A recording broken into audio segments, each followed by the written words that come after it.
Welcome to Toffee TV. It is the Everton News Daily. Steve Walsh has claimed that Everton ignored his advice to buy Harry Maguire and Andy Robertson while they were at Hull for £20 million. The former Leicester coach said that he offered Everton the opportunity to buy both defenders who've now moved on to obviously Manchester United and Liverpool for just £20 million. He also said he recommended Johnny Evans to Everton before he went to Leicester, and said that Everton could have had Norwegian hotshot Erling Haaland for £3.4 million. I don't know how true that is. I thought Haaland had agreed a fee and a deal with Leeds before that fell through, but he's one of the hottest properties in Europe at the moment. He's had a great season so far for Red Bull Salzburg. But Walsh, what do you make of it? You know, is he telling the truth? Is it a case that Everton ignored him? I mean, he was the director of football after all, so you would have thought that he would have had a bit more of a say in all of that. But what it does go to show is that there was a little bit of chaos around Everton at that time between him and Ronald Koeman. Obviously, 20 million for Robertson and Maguire, though, would have been good business. But for whatever reason, Everton didn't follow it through. So that's come from a story in The Athletic. International Blues, Gylfi Sigurdsson scored yesterday, but also missed a penalty. Iceland won their game 2-1. Cenk Tosun had been injured and has missed Turkey's game. Not sure if he's going to be fit enough for the visit of Norwich City at the weekend. Jordan Pickford didn't play for England. They won 4-0 in Kosovo.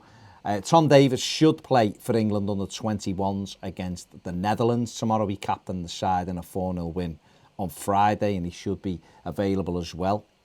Richarlison should be playing for Brazil against Korea tomorrow night, and Yerry Mina also the early hours of Wednesday morning for Colombia against Ecuador, before all making their way back to Finch Farm ahead of Saturday's important game, very important game against Norwich City. So hopefully those players will come back fit and ready to go.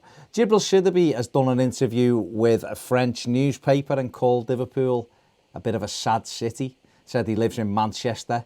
Says he has English. His kids go to an international school in Manchester. Also spoke about his time at Everton and said that Marco Silva convinced him to come to Everton. Said that he was coming with the intention of playing, but he would have to prove to boss Marco Silva that he deserved his place in the side.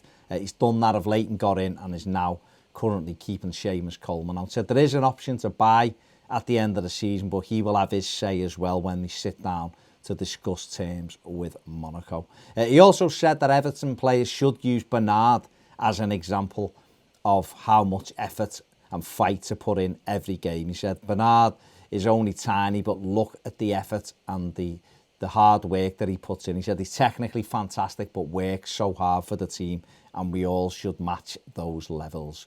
He's not wrong. Does work very hard, Bernard. Henry Yakubu, who left Everton on a permanent basis in the summer to move to Monaco, could be on his way to Galatasaray on loan in January. The two clubs reportedly in talks to take the Nigerian forward back to Galatasaray, where he scored 16 goals and had 6 assists last season for the Turkish champions. Onyekuru made no secret really of wanting to go back to Galatasaray, but they couldn't afford him in the summer. But it looks as though they may get a deal done now, with Onyekuru only making 2 starts for Monaco this season. And finally, Everton in the Community have today launched their Instagram account. It is at Everton in the Community. So if you're on Instagram, go and give it a follow. You can interact with it there. Loads of information on all the fantastic projects they do in the community. So make sure you check that one out and give them a follow. Make sure you give this video a thumbs up. Subscribe if you haven't. And make sure you check out our videos on Patreon, which includes the exclusive video, 90-minute interview with Duncan Ferguson, which was an absolute cracker, not to be missed. Get over it and check that one out. Thanks for watching. See you later.